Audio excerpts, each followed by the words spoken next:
For NEET exam, in this question, we have hexagon, and side of these all hexagon is equal to A, and we know that here I have placed equal charges at these all corners of hexagon. So we have to find out the electric field at the center of hexagon. So electric field at the center of hexagon will be zero, because at the center this charge will create electric field in this direction, and this charge will create electric field in this direction. So this electric field will cancel out this electric field because both are in opposite direction.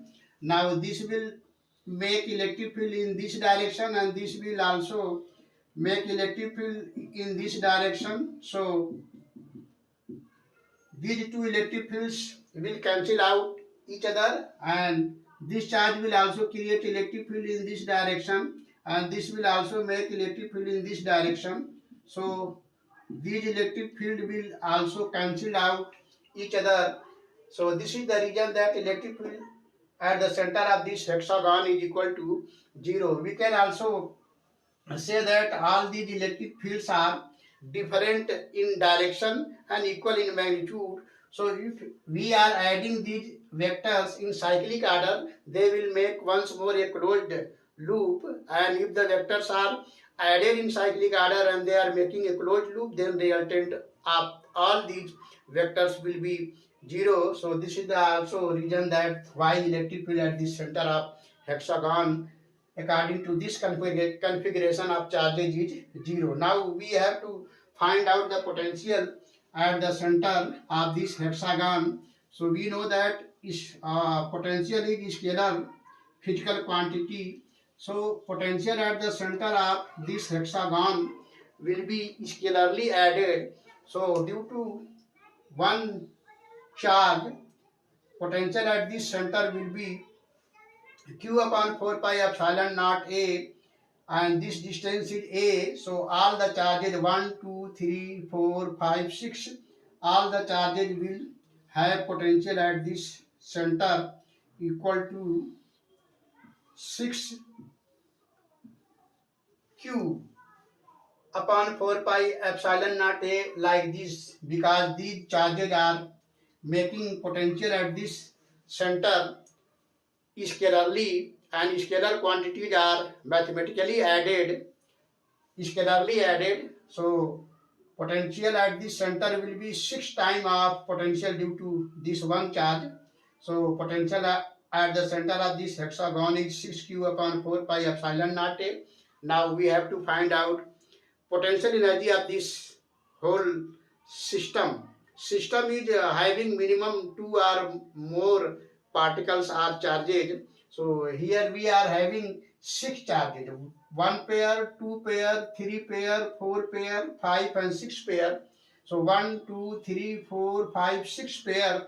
So in potential energy of the system, we have to find out the potential energy due to maximum number of configuration of charges. So here we are having 1, 2, 3, 4, 5, 6 charges along the sides, and these are at distance a. So along these sides, the potential energy of these charges will be 6q square upon 4 pi epsilon naught a. And we have another 3 configuration. One along this is also along this pair, and this is first pair, this is second pair, and this is third pair, and the distance between these two charges is equal to 2a. This is a, and this is also a, this is also 2a, this is also 2a. So diagonally we have 1, 2 and 3 pairs. So potential energy due to this configuration of 3 pairs of charges will be plus 3q square upon 4 pi epsilon naught 2a.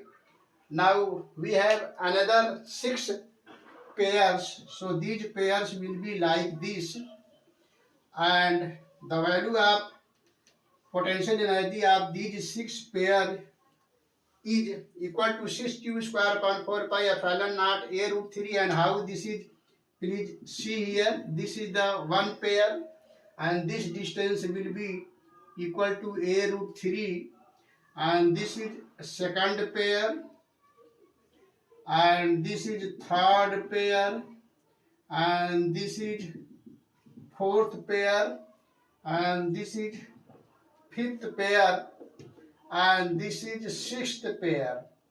So we have six pair like this. So six pair, one pair, two pair, three pair, four pair, five pair, and six pair. So distance between these two charges will be a root 3. So according to this configuration, the potential energy of these six pair will be 6q square upon 4 pi epsilon naught a root 3. So potential energy of whole this system will be equal to 6q square upon 4 pi epsilon naught a plus 3q square upon 4 pi epsilon naught 2a plus 6q square upon 4 pi epsilon naught a root 3. So if we change the sign of these charges or any one charge, if we change sign of one charge or two charge or three charge, so according to that all the answers will change. So this is the reason that physics is somewhat difficult subject.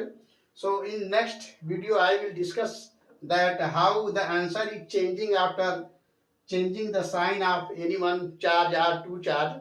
So I expect that all of you are getting well explanation for this question. So meeting in next video. Till then, thank you.